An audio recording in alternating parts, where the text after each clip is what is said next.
Bună ziua și bine ați revenit la un nou vlog! Eu sunt Diana și astăzi m-am hotărât să vă arăt toate webs-urile mele, toate work in progress, toate proiectele mele în lucru, cum vreți voi să le spuneți. Am făcut curat recent prin casă și peste tot m-am uitat, prin toate plasele, prin toate colțurile și am găsit toate proiectele mele începute de peste tot, de care am și uitat, de majoritatea dintre ele și vreau să vi le arăt astăzi pe toate. Încep cu cea mai lângă mine, sunt unele care sunt mult mai vechi, dar încep cu cea lângă mine. Este această șosetă cu fir de ăsta merinos, zice de la Gusto Wool. E foarte fain, este vopsit manual acest fir. Este absolut extraordinar. Uitați-vă puțin cum arată. Cum este el vopsit așa manual. Mi se pare că se combină și arată extraordinar culorile. Ideea este că am doar o singură șosetă, pentru că m-am hotărât eu că s-ar putea să nu folosesc aceste șosete pentru că au volănașe și că nu sunt de mine. Nu-mi place cum stau mie pe picior, dar o să termin și celelalte perechi. Trebuie să termin la un moment dat. Chiar cu ocazia asta vreau să văd dacă o să și desfac din ele, că totuși sunt prea multe. Aceasta este șoseta mea preferată. Șoseta mea preferată, efectiv. O ador. Problema este că am început și a doua, cred că am mai filmat când am început-o, mi s-a terminat firul și în loc să-mi iau, uitați, acolo este firul, în loc să-mi iau alt fir, să continui, am lăsat-o deoparte într-un ghiozdan, unde am fost odată, cred că m-am întâlnit cu fetele, nu știu, de la lăsat deoparte și doar acum le-am găsit, trebuie să le termin și pe acestea. Acest pullover, clasica de la, nu mai știu exact cum îi zice, așa este, el, atât am din el, se face cu andrele mari de 5, uitați ce mari sunt, cu andrele de 5. Problema este că nu problema. Prima dată vă spun că eu ador firul ăsta, că este foarte pufos, este dropser și este foarte pufos, este foarte fain la atingere, doar că se lucrează atât de greu cu el, este atât de oribil când lucrez cu el, mă enervează foarte tare, dar o să-l termin cândva, până la iarnă sau poate chiar la iarnă o să-l termin. Se tot desface cu totul și plin de puf din ăsta, câteodată mai face și să strănut. Sper să nu am alergie la de-asta sau la mohair sau la genul acesta de fluffiness, nu știu cum să-i spun. Dar mie îmi place foarte mult. Am mai avut încă un pullover de genul acesta, tot cu același fir. Cred că a fost primul pullover pe care l-am făcut. Era în dungi, roz cu portocaliu și mi l-a băgat Aria, l-a spălat, mașina de spălat și s-a făcut atât de mic, nu că mic, atât. E nici pentru păpuși. Dacă o să-l găsesc, că nu l-am aruncat, dacă o să-l găsesc odată, trebuie să vi-l arăt neapărat, că este ceva dubios. Acesta este. Și din acest fir, adică nu din acest fir, tot cu dropser, i-am început și Ariei, tot așa, azi iarnă, o bluză. Asta este fără pattern, am făcut eu pur și simplu un raglan simplu, pentru că îi plăcea foarte mult bluza mea, portocaliu cu roz, dar îi plăcea mai mult portocaliul din ea. Și am vrut să-i fac și o să continui, cred că nici nu e mai bună acum. Dacă stau să mă gândesc, cred că nu e mai bună. Cresc foarte repede copiii, de asta nu prea le fac eu bluze și chestii copiilor, pentru că ei cresc repede și le rămân mici și e foarte multă muncă. Cum s-ar veni degeaba? Pentru că, da, dacă ei cresc și tot rămân așa, na, nu știu. Zic eu că nu merită. Și eu când mă refer că nu merită să le fac copiilor, mă refer că copiii nu merită asta. Merită timpul și firul investit. Timpul investit în a face acea bluză și firul. De exemplu, hai să vă arăt dacă tot am vorbit de asta. Am bluza ce am făcut-o Ariei. I-am început-o Ariei. Asta este mărimea 7-8 ani. Are o mânecă maro cu turcoază aici, cum a vrut de am făcut culorile, roz cu turcoaz cealaltă mânecă, ea este galben cu roz, aici tot turcoaz și trebuie să-i fac corpul. Nu l-am mai continuat, adică o să-l continui pe acesta, că nu e început de foarte mult timp, cred că de 2 săptămâni este început, dacă nu mă înșel, sau 3 săptămâni, nu știu, ceva de genul acesta. O să-l continui, doar că aș vrea să vină acasă, că ei sunt plecați la bunici și să văd cât o să fie în lungime. Despre acesta am început, că este mărimea 7-8 ani, ea împlinește 7 ani în octombrie. Mă gândesc că o să fie bun și anul acesta și la anul. Și dacă i-am început de acesta, am început pentru Zian această bluză. Este Double Sunday. Asta este Drops Merino de la Baby Merino de la Drops. Este acest fir, toate 6, că 6 culori are al ariei. Acesta este de Double Sunday de la Santes Garn. Așa arată. Îmi place foarte mult. Are și o mânecă. Și îmi place foarte mult construcția acestei bluze.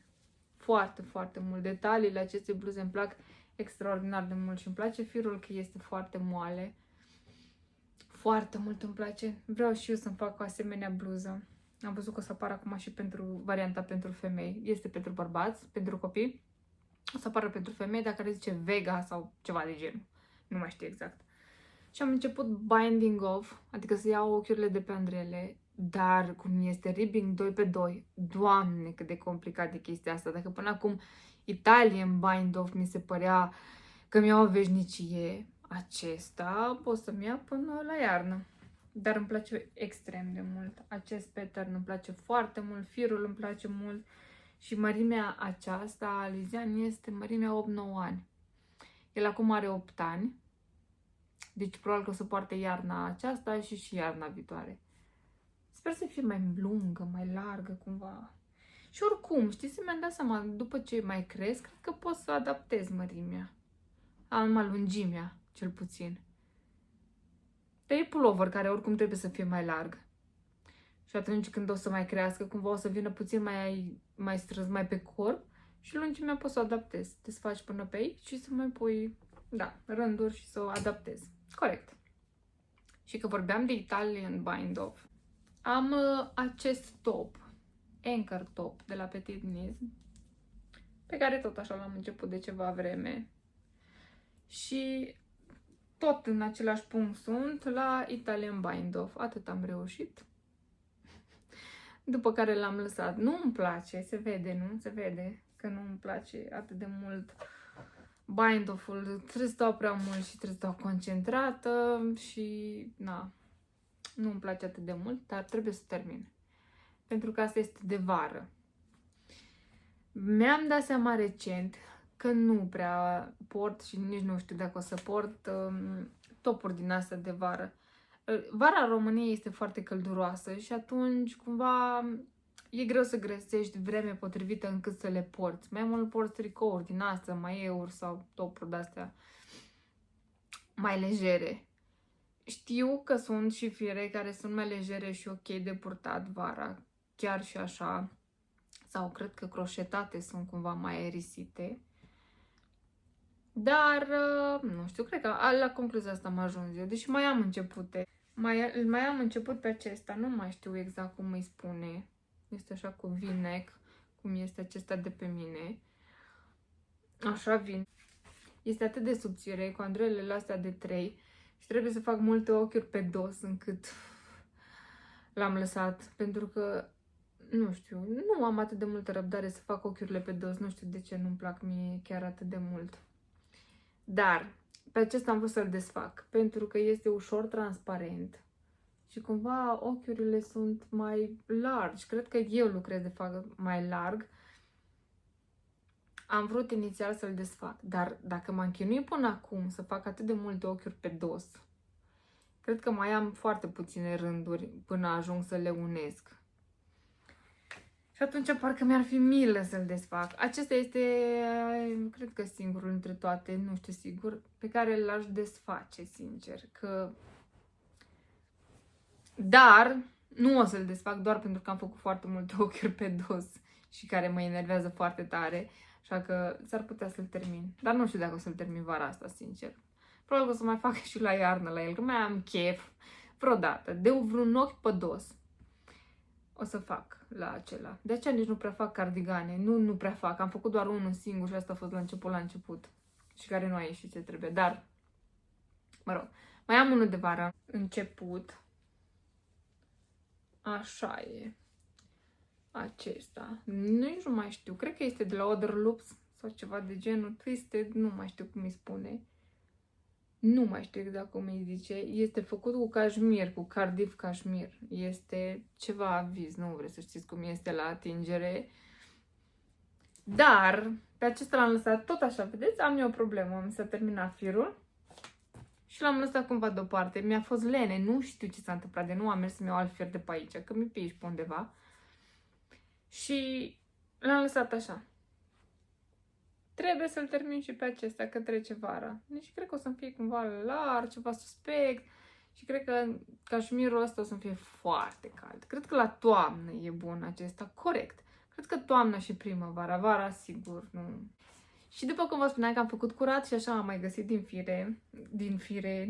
din proiecte începute. Așa l-am găsit pe acesta. A căzut după canapea. Este un fular, vrea să fie el. Vrea să fie un fular pe care tot așa l-am început de mult timp. E foarte fain. Arată foarte, foarte fain. Îmi place foarte mult modelul, că de aceea m-am apucat de el. Dar a căzut după canapea, la un moment dat, când l-am pus acolo, că am zis că e mai ușor de făcut, să-l fac așa, când mai stau pe acolo prin living. Dar a căzut după canapea odată. L-am luat de acolo, l-am așezat, am zis că fac la el, după care mi-a mai căzut odată. Și tot așa l-am luat și, nu știu, a rămas pe acolo pe undeva. Nu știu dacă să-l desfac. Adică nu am alt plan cu acest fir. Dacă aveam alt plan sau aveam ceva în gând, îl desfăceam și făceam altceva. Dar nu am, așa că s-ar putea să rămână el așa, poate la iarnă cândva o să-l mai continui. Și că tot vorbeam de fular, mi-am început un eșarfă, un fular, ceva de genul acesta, care este ceva extraordinar.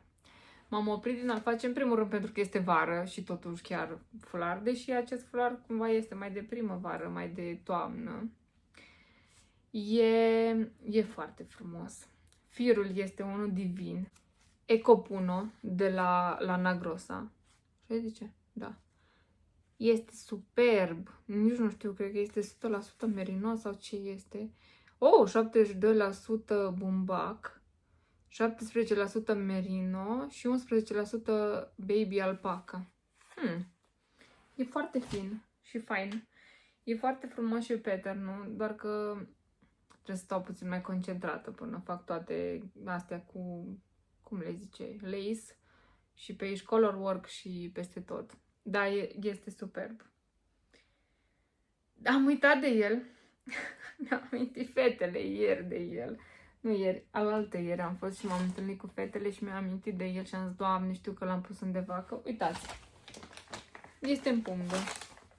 Este în pungă acolo cu toate firele și așa l-am pus pe undeva printr-un dulap și am uitat de el, sincer, că fiind vară, da, nu mi-am mai amintit de el. Și mi-am amintit sâmbătă fetele și l-am găsit. Bine, l-am găsit oricum, că m-am apucat să strâng pe aici să fac curat. Și pe acela o să-l termin, cu siguranță o să-l termin, pentru că îmi place foarte mult. Și de iarnă, apropo, am această căciulă pe care am început-o, am mai arătat-o pe aici pe vloguri. Este o căciulă, 1 pe 1, verde, cum a zis Ian că vrea, și care are vreme să fie gata până la iarnă, că până la iarnă nu poartă căciulă.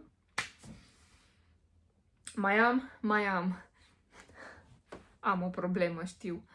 Am această șosetă care este tot de la Gusto Wool, tot merinos și tot vopsită manual.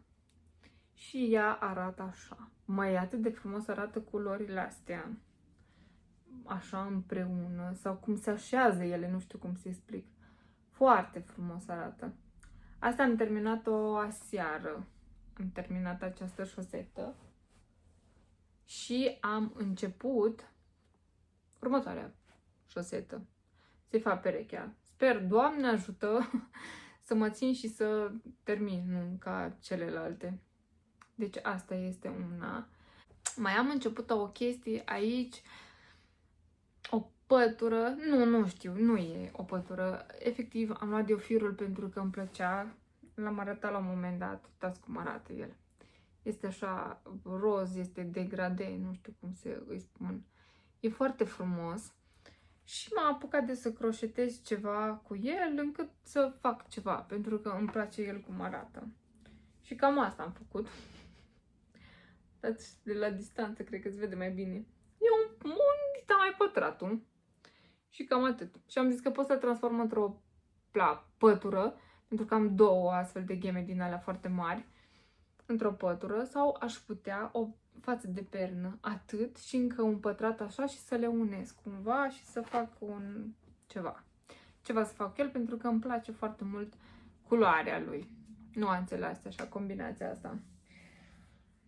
Acum, Doamne ferește câte am. Am unul care este preferatul meu, evident. Este pentru mine, că de asta este preferatul meu. Mai nu, că al doilea preferat, da, este bluza Lizian și după aceea Arie. Arie pentru că este super colorată cu culorile ce plac ei și atunci ne băgăm. Am pullover pe care l-am început acum, nu știu când l-am început. Săptămâna trecută l-am început. Este Storm Sweater de la Petitness. Este atât de frumos. Uitați-vă puțin și detaliile astea. Cum se lucrează el. Este cu pergrind de la Sanders Garn, exact cum zice în pattern. Firul care zice în pattern. Sper că se vede. Eu nu știu ce vă arăt acolo, dar sper că se vede. El este bej maleaj, îi zice la culoare. Da. Așa îi spune. Bej maleaj, nu știu dacă vedeți voi. De la Pergrind. Foarte frumoasă e culoarea, în realitate. Acolo, cum vedeți voi, pare puțin mai gri. Dar și dacă ar fi fost gri, mi-ar fi plăcut. Mi-ar fi plăcut oricum. Îmi place tare mult. La acesta lucrez cel mai intens în ultima vreme, pentru că este preferatul meu. Abia aștept să-l văd gata, să văd cum arată pe mine. Îl ador. Eu știu că am spus că fac mai multe vara asta, vreau să tricotez mai multe topuri vara asta, poate și să croșetez, dar sincer nu apuc pentru că am prea multe începute, sunt 15 la număr, parcă le-am numărat eu și sunt 15. Sunt foarte multe. Acum câte reușesc să fac din ele, să le termin, ar trebui să le termin pe toate la un moment dat, dar o să-mi ia ceva timp și eu am piticii mei pe creier care mă tot pun să încep alt proiect, altceva în continuu. Nu știu, cred că poate doar la mine este problema asta. Dacă mai are cineva asemenea problemă sau dacă a făcut terapie, merge la psiholog sau poate chiar la psihiatru, la ceva, încât reușește să scape de asta și să nu tot înceapă la nesfârșit alt proiect și așa mai departe. Să-mi spune și mie cum ați reușit. Că am auzit că sunt și oameni de ăștia dubioși care încep un proiect și îl duc la bun sfârșit, după aceea se apucă de altul. Eu nu știu cum puteți. Pentru că în continuu văd pattern-uri noi, în continuu văd lumea care tricotează ceva frumos și zic, și eu vreau. Și cam așa se întâmplă. Și Storm Sweater l-am văzut la o tipă pe YouTube și eu vreau. M-am apucat să-l fac. Am văzut iarăși bluză făcută cu drop sergeant și eu vreau, că pare așa de frumos și de fluffy, de drăguț. Am început și eu să-mi fac. Copiii au zis fiecare că vrea câte o bluză. M-am apucat să le fac la fiecare câte o bluză. Aia este așa separatarea, vrea neapărat galben cu roz. După ce am văzut acel șal ce o fi el la Ioana, când am întâlnit și m-am îndrăgostit iremediabil, am zis că trebuie neapărat să fac și eu. Și nu neapărat pentru că îmi doresc să am ce are toată lumea, că nu e vorba de asta. E doar așa unele chestii care îmi plac și le văd. La mine au impact astea. Când le văd și îmi plac, pe acelea le iau. Nu stau toată ziua să mă uit la pattern-uri și să zic, ăsta s-ar putea să-mi placă, ăsta nu știu ce. Nu! Eu am oameni pe care îi văd cu ele și zic, wow! Sau am eu impresia că dacă lor de stă bine o să-mi stea și mie. Nu știu ce se întâmplă în creierul meu, nu știu ce se întâmplă. Dar cert este că îmi plac toate și cumva o să reușesc să le termin cu siguranță. Am vorbit 20 de minute, eu vă mulțumesc dacă ați stat și v-ați uitat până acum. Mi-ar plăcea foarte mult dacă ar fi cineva care să-mi spună ce lucrează, la ce lucrează vara asta, sau dacă v-ați apucat de chestii de lână pentru toamnă, pentru iarnă, dacă faceți șosete, jucării pe care eu le urăsc. Dar să-mi spuneți și mie. Eu vă pup și ne vedem într-un nou vlog. Pa!